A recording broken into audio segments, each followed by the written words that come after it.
ബി.ജെ.പിക്കെതിരെ കോൺഗ്രസിൻ്റെ കഴിഞ്ഞ 10 വർഷങ്ങളായുള്ള ഏറ്റവും വലിയ രാഷ്ട്രീയ ആയുധമാണ് അദാനി, അംബാനി, മോദിയുമായുള്ള ലിങ്ക് എന്നുള്ളത്.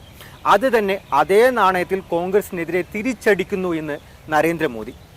മസ്നട്ടാ, പൈസ വാങ്ങിയോ രാഹുൽ ഗാന്ധി എന്നുള്ള കാര്യമാണ് നരേന്ദ്രമോദി ചോദിക്കുന്നത്. ഇപ്പോൾ വിമർശനങ്ങളൊന്നും ഇല്ല എന്നുള്ളത്. എന്താ ശരിക്കും സംഭവിക്കുന്നത്? അല്ല, ഇതൊരു റിവേഴ്സ് സ്വിംഗ് ആണ് മോദിയുടെ ഭാഗത്തു നിന്ന് വന്നിരിക്കുന്നത്. കഴിഞ്ഞ ഏതാനും വർഷങ്ങളായി രാഹുൽ ഗാന്ധിയുടെ ഏറ്റവും വലിയ ആരോപണം എന്ന് പറയുന്നത് നരേന്ദ്രമോദിക്ക് ഈ പറയുന്ന കോർപ്പറേറ്റുകളുമായിട്ടുള്ള അവിഹിത ബന്ധം എന്ന് തന്നെ വേണമെങ്കിൽ പറയാവുന്ന ഒരു കാര്യമാണ്. പക്ഷേ ഇന്ന് പെട്ടെന്നാണ് ഒരുപക്ഷെ ആദ്യമായിട്ട് അദാനിയെയും അംബാനിയെയും പേരെടുത്ത് പറഞ്ഞ് നരേന്ദ്രമോദി ഒരു ആരോപണം ഉന്നയിക്കുന്നു. രാഹുൽ ഗാന്ധിക്ക് ടെമ്പോ കണക്കിന് പണം നൽകി എന്നാണ് മോദി ആരോപണം ഉന്നയിച്ചിരിക്കുന്നത്. ഒരുപക്ഷെ രാഷ്ട്രീയ രംഗം അന്താളിച്ച് നിൽക്കുന്നു. എന്താണ് ഇത്തരത്തിലൊരു ആരോപണത്തിന് പിറകിൽ? അംബാനിയും അദാനിയും എന്ന് പറയുമ്പോൾ ഒരുപക്ഷെ രാഷ്ട്രീയ രംഗത്തും മാധ്യമപ്രവർത്തകരുടെ ഇടയിലുമൊക്കെ ഉള്ളതിനേക്കാൾ രണ്ട് മാധ്യമ സ്ഥാപനങ്ങളെയും ഇത് വലിയ തോതിൽ അമ്പരപ്പിച്ചിട്ടുണ്ട് എന്ന് തന്നെ പറയാം.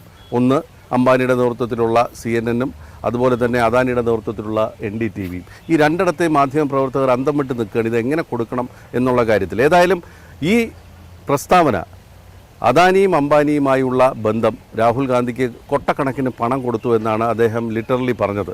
ടെമ്പോ കണക്കിനെന്ന് പറയുന്ന പഴയ ടെമ്പോ വണ്ടിയുടെ ഇതിൽ കണക്കിന് വെച്ചിട്ടാണ് മോദി അത് പറഞ്ഞതെങ്കിലും വലിയ തോതിൽ പണം നൽകി എന്നുള്ളൊരു കാര്യം പറയുന്നു. മാത്രമല്ല, റഫാൽ ഇടപാടുമായി ബന്ധപ്പെട്ട ആരോപണം ഇല്ലാതായതോടുകൂടി രാഹുൽ ഗാന്ധി എവർക്കെതിരെയുള്ള ആരോപണം ഇപ്പോൾ ഉന്നയിക്കാറേ ഇല്ല പൊതുവേദികളിലെന്നും പ്രധാനമന്ത്രി പറയുന്നു.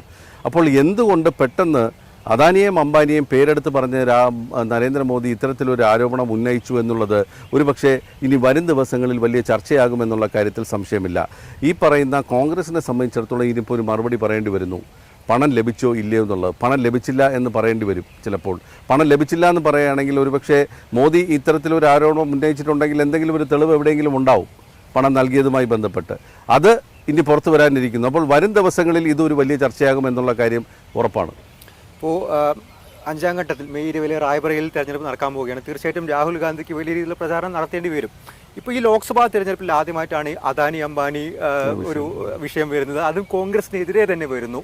തീർച്ചയായിട്ടും രാഹുൽ ഗാന്ധിക്ക് അടക്കം അതിൽ മറുപടി പറയേണ്ട ഒരു ബാധ്യത ഉണ്ടാകുന്നു. അപ്പോഴും കോൺഗ്രസിന് വേണമെങ്കിൽ ഉയർത്താവുന്നൊരു കാര്യമാണ് അവരുടെ സാമ്പത്തിക ഞെരുക്കം. പിന്നെ അവിടെ പൈസ കിട്ടിയെന്നുള്ള കാര്യം തിരിച്ച് വേണമെങ്കിൽ ചോദിക്കാം.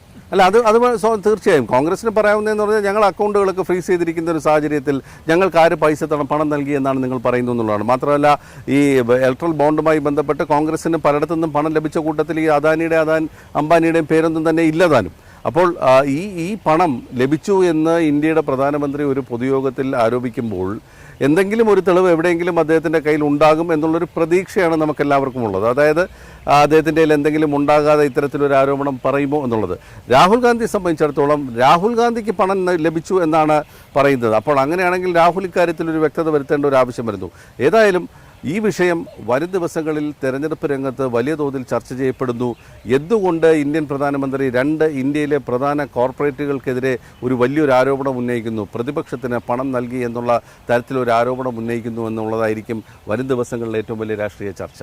തീർച്ചയായിട്ടും. എന്തായാലും അദാനി അംബാനി എന്നുള്ള കാര്യം ഈ 2024 ലോക്സഭാ തെരഞ്ഞെടുപ്പിലും കോൺഗ്രസ് BJP പോരിന് വഴി തുറക്കുന്നു. അത് പക്ഷേ കോൺഗ്രസിനെതിരെയായിട്ടാണ് എന്നുള്ള കാര്യം മാത്രം.